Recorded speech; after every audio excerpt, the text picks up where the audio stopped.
High availability means making sure a system is almost always up and running, even when something goes wrong.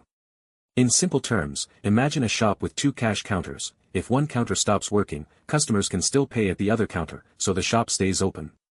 That's high availability. In technology, high availability means there is more than one server or system, and if one fails, another automatically takes over, so users usually don't even notice any downtime. Think of real-life examples like elevator backup power, where the elevator still works even if electricity fails, two internet connections at home where one keeps you online if the other goes down, or a spare tire in a car that lets you keep driving even after a failure.